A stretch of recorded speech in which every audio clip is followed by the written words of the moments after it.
Welcome back. Day 5 of the 350Z build. But today we're not going to work on the car. Today we're going to talk about all the fun stuff we have planned for the car and look at all the wild parts and stuff that we've accumulated thus far. But before we do that, we'll have a little montage of my 2008 Honda Element, the workhorse of the family. This beauty right here has collected every part that I've gotten for any car for the last, I don't know, maybe almost 15 years I think I've had this thing. At least 10 years. And she is a heavy hauler. Anything from riding lawnmowers to toilets to car parts galore. She's done it. I love this car.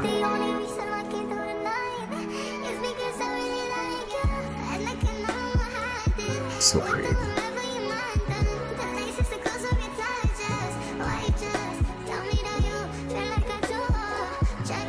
The reason we're having a montage is because we're going to use this bad boy to go pick up a new engine for the 350Z, all the way out somewhere in the backwoods of Indiana.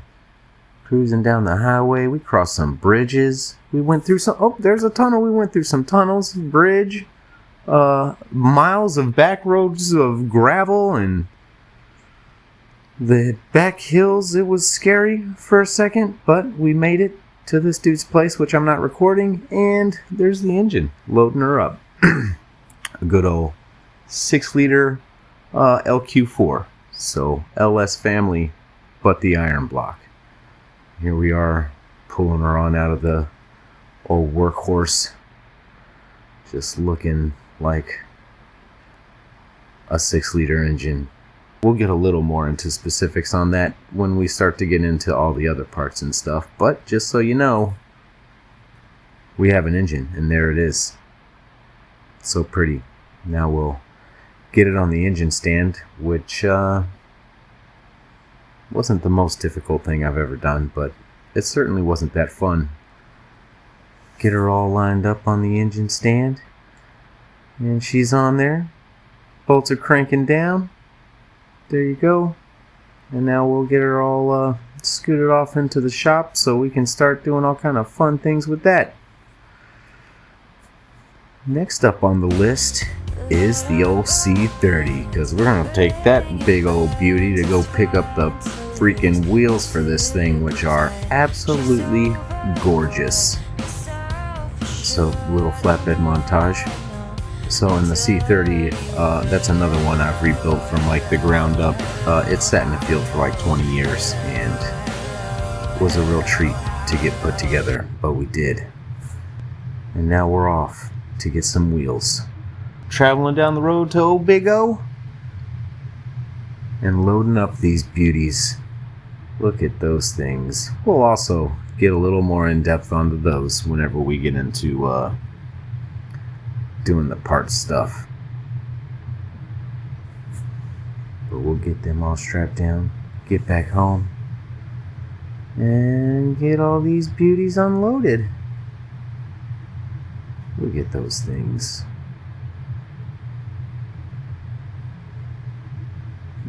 Got some big old meats on there too. Look at that. Huge. 285s. I wanted 295s, but they were too expensive for this project because I'm beginning to go into bankruptcy over this thing, which you'll find out soon enough because the parts list is quite large for this car. And there are the parts. That is probably, I'd say maybe half of what we've got coming and or yet to be ordered for this car. These wheels, Cosmos Racing XT206Rs, the rears are 18 by 11 with 285/35 18s on them. Fronts are 18 by 9.5 with a 265/35 18 on them to try and get as close to the tire size as the Corvette as I could. And this is the LQ4. Completely rebuilt. It's got a 228 TSP cam in there, It's got valve springs and lifters, like LS7 lifters or something to that effect. All the fun stuff just to support the cam. You can see in there it's all new bearings, high volume oil pump. Cylinders have been all cleaned and rehoned. New piston rings, pistons, LQ4 pistons, 317 heads. So it's on the low compression side of things, because maybe one day we'll throw a supercharger on here. The biggest thing we wanted for this engine, though, was to be able to try and get 400 wheel horsepower out of the car, which I feel like with the headers and whatever I choose to do with the intake and all that jazz, we should hopefully be able to get about 450 horsepower out of this thing, which will give me close to 400 to the wheels. But nothing too crazy other than heads are done up, cammed, and it's pretty much a new engine with all the seals, ARP bolts, and all that jazz on there. So should be pretty good. Front control arm bits. I got all new control arms because those ball joints don't come any other way than on the control arm. So new control arms and more control arms for the front there with all new bushings. Engine mounts. From ISR, I got the whole kit, so it's engine mounts, transmission mount, which you'll see here in a second. All the fun stuff. Differential brace, so I got a diff coming for it, which is completely rebuilt. 390 gears in it, off of the factory 330 gears. That's the transmission bracket for when I get the transmission swap kit, which I have, so I can keep the transmission in the car and made it up to the LS. All stainless steel lines for the whole thing. Those are the stainless steel lines for the clutch, because I got a tipped in master cylinder for it, which is just an all metal master cylinder. New wheel bearings from a 370Z. 370Z axles, which are all upgraded from the 350Z to go with my fancy new rear end that has not arrived yet.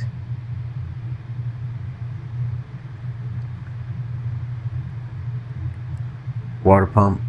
I have all the accessories for it. We're only going to run the water pump and the factory F-body alternator, because I did the F-body accessory drive kit for it. Those are more stainless lines for the power steering rack, which we're still trying to figure out what in the world we're going to do with the power steering rack, because I really want to run an electric pump on that thing just to see how it goes. We've got power steering rack bushings, so those will replace all the rubber bushings in the power steering rack and make it all solid in there, which is pretty much just for feel. If you get it, I just don't want any old rubber in the front of the car. That's a steam kit for the heads for the LS engine, so that the heads don't overheat when the engine gets hot. They get air out of there, or vapor out, or steam out of there, and let the coolant not get up in the heads and heat them up too much. Stainless steel brake lines for all four corners. Here's the tipped-in master cylinder. It's just, as far as I know, just an all-metal master cylinder, like the plastic bits inside the other one. And mine's always been kind of squishy, so we're going to go ahead and replace everything. That's just a new slave cylinder for it, just a new factory one. Nothing special there, other than it's new and hopefully will not be squishy. Factory control arm, just to get the new ball joints for it. I'm also leaving all the factory bushings in those control arms, because they do a lot of crazy movements that aren't very happy, that don't make polyurethane bushings very happy. So next we got just all the rear control arms. Where the new coilovers that have not shown up yet will they're true coilovers for the back of the car, so the spring and perch and everything go away, and we'll use control arms for the spring and perch, and then the rest of these are just adjustable control arms to match the rest of it, and get polyurethane bushings on the areas that don't have but one mode of articulation, I guess, if you want to call it. Anyway, sway bar links. The front A-arms, beautiful. They're forged.